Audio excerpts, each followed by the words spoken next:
Hey physics people, so we are going to jump in and do a couple things on forces. So we're going to look at different types of forces. Um, and I know right now like we're in charges, so the reason why like we're looking at charges, but charges have a force on it. Um, so let's start off and just talk about the types of forces. Well, there are four fundamental forces that occur in the whole universe. Um, so two of them we're not going to talk about. We have the weak force and the strong force. This is what keeps the nucleus of an atom together, and this is something for radioactive decay. But here are the two that we are going to really look at today. And one of them you guys have a good understanding of. Um, it's like the first force that would pop in your head, and that is gravity. And then this one is the one that we are looking at now. It is the Coulomb force. All right, also known uh, as the electromagnetic force. We're going to call it the Coulomb force for right now. Okay, so we're looking at these two, and we're going to compare these two. So we're really going to compare these because they have a big similarity. Um, one of the things that is not, and we'll just talk about that before we move on. One of the things that's really different about this is one of these is really strong compared to the other one. And you might think like, oh, it's gravity because if we fall, we're gonna fall really quick to the earth. So like, oh, gravity must be strong. But in actuality, the Coulomb force is much bigger. So this one is much stronger than this one. Gravity is actually a really small force relatively. Okay, so let's look at both of these. So let's look at the similarities here. So with gravity, I'm gonna put up like gravity, the what variables affect gravity? Well, the biggest one is like what causes something to have gravity, and it's mass. So mass is what gives like two things have gravitational force. And in that there's going to be two masses because if two things have a gravitational force to it, then there's got to be two masses. Like for example, again, like you falling to the earth, there are two masses. There's the mass of you and then the mass of the earth. Okay, so gravity has to deal with masses and it has to deal with how far apart you are from something. And since we're just going to call that r, we're going to call that the radius. So how far apart you are from something. So that's what affects gravity. So if you have two things like let's say you have I don't know, two like a pair of dice. And you have those and they're up in space. Well, these two things, they have gravity pulling them together. One has gravity going this way and that's going gravity that way because gravity pulls together. So these things up in space, like a pair of dice, are eventually going to come together and meet because gravity pulls them together. Um, so gravity, any two objects that have mass are going to be affected by gravity. All right, so that's the gravitational force. So we should really put force of gravity. All right, now the Coulomb force.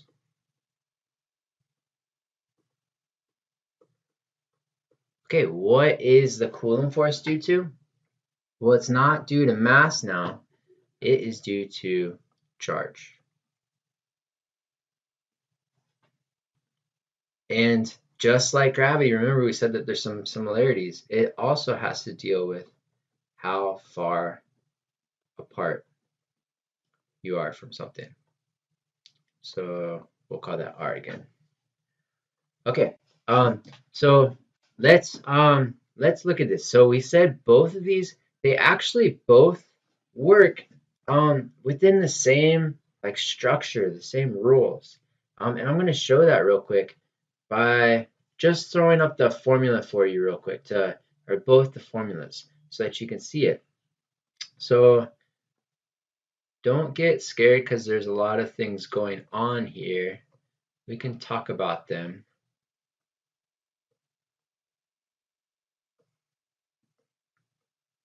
So this is the gravitational force. So this G is just a constant. But here are your two masses, and here's how far apart you are from something. And note that this is squared. Okay, that's the gravitational force. Let's look at the Coulomb force. That is K. And instead of masses, we have charge. And charge is represented by Q's. So I can just put that these are the charges of something. Okay, it's pretty elegant look at how similar these guys are. The equations are really straightforward. All right, so we're just gonna look at the relationships, like what happens if you change the masses of something, or what happens if you change the charges. We're not gonna plug in lots of numbers here. We're just gonna do some basic analysis of this. Okay, so let's say we're gonna go with the Coulomb force here. So let's say that well, let's just do this. Let's say that we have two. These could be masses or these could be charges. Either one doesn't it doesn't matter. So let's say that this is a Coulomb force though, so we can say that these are charges. All right, and let's say that we're going to give this one a positive charge and this one a negative charge. Well, if these two things are next to each other, remember positive and negative attract. So we would have two forces. Each one of these would feel the Coulomb force. They would each have a force pulling them together. Okay, now the question is, what happens if we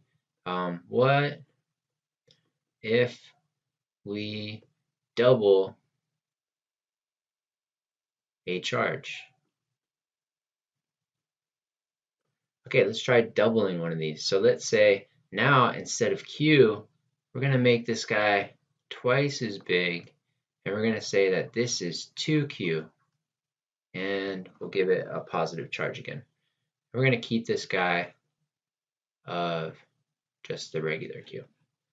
All right, now these things still are going to be pulling each other, but instead of this size of force, it is going to be twice as big. So if that is one size, this one's going to be twice as big. And remember, Newton's third law says that forces come in pairs. So whatever this force is, this guy has to feel the same force. So this one would be double as well. Well, here I had it like that. So that is double what this guy is. Now remember that we have the gravitational force. Well, that would work in the same way. So we could say here that instead of Q's, these could be M's, M1 and M2 and 2M and M. So this would work the same way. Now, remember we said gravity was much weaker than the Coulomb force, but the key thing to note here is that if we double it, we double the force. So let's draw a little box here. So let's say for gravity and for the Coulomb. force. All right. So let's say that we have, for gravity, let's say we have mass 1, mass 2, and we have a force. So let's just get some values here. So let's say that mass 1 was 1 kilogram, and mass 2 is 1 kilogram, and the force was 10 newtons. So we got kilogram, kilogram, oops, that's a G, and newton. Okay, what happens if I double one of the masses? Well, remember we said we double one of the masses, we double the force. What happens if I triple one of the masses? Well, if I triple one of the masses, we triple the original force. What happens if I double both of the masses? If I made these things both double, well, each one of these, like doubling one of them would double the force, but if you double 2 times, that quadruples the force. Okay, the same thing's going to happen with charges. Like we can repeat this same thing with charges. So the force is if you double, and again it doubles and triples, that's the same thing happens. All right, the way that we talk about this is we say that like we would say that force is proportional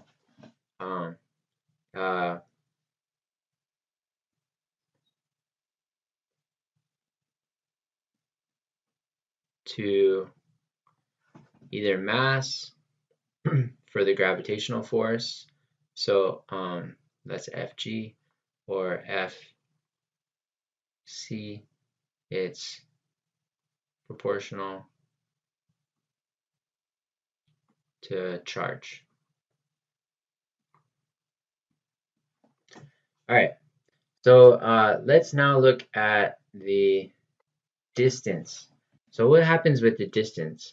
And I'm just going to pick one of these. I'm going to pick for the Coulomb force now. So remember that they both act similar. They have the similar formula. But now let's look at the Coulomb force. So let's say that we had a positive charge and a negative charge. And let's give these a force.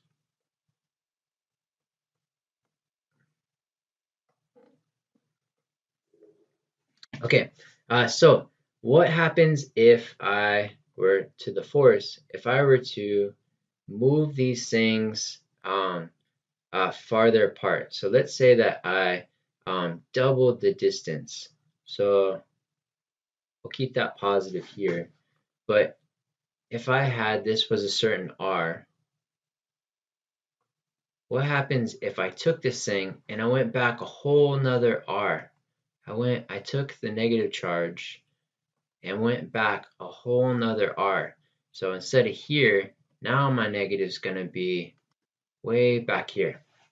Well, does the force get bigger or does it get smaller? And you might be able to think about that, but the force is going to get smaller. They're farther apart. So the force gets smaller. So does it get smaller by half? Well, it turns out it gets smaller by a factor of 4. It gets smaller by a factor of 4. So again, let's look at this. So I'm going to have R and F. So let's say that I have, let's say that my R, we'll just give it 1 meter, and let's say that my force was 100. And we'll just say that's 100 newtons. Okay, well, what happened when we doubled the distance? If I made this a 2, well, it doesn't just go down by a half, it goes down by a factor of 4. So this would actually end up being 25 newtons. And you can see that because the Coulomb force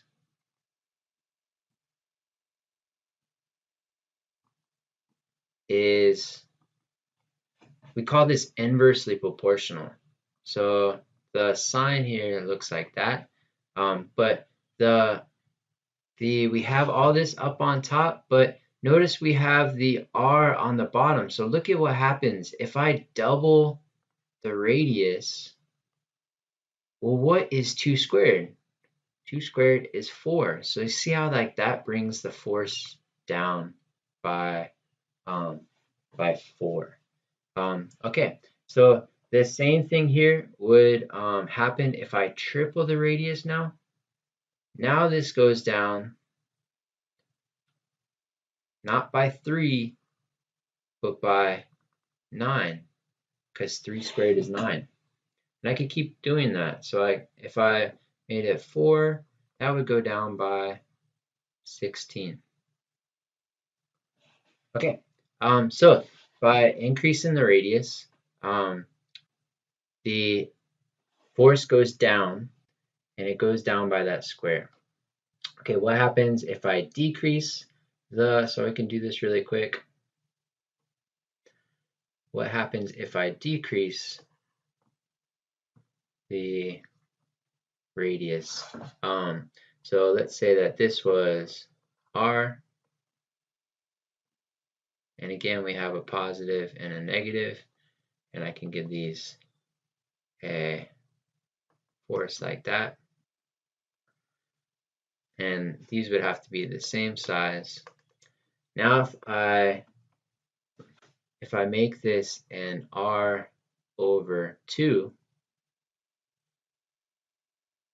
be right about like that. Now these don't double, they go bigger by a factor of 4. Kind of hard to show this because I'm running out of room there.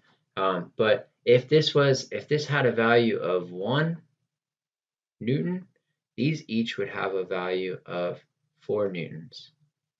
So we could look at that and say if we had 1 meter had 1 newton, that at 1 over 2, that would equal to 4 newtons. So as you come closer, the forces get bigger by that square. And we call this the inverse square law.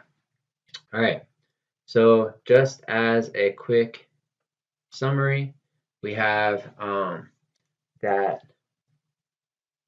so let's look at the Coulomb force. You could say that the Coulomb force is that if you double a charge, you double the charge, you double the force.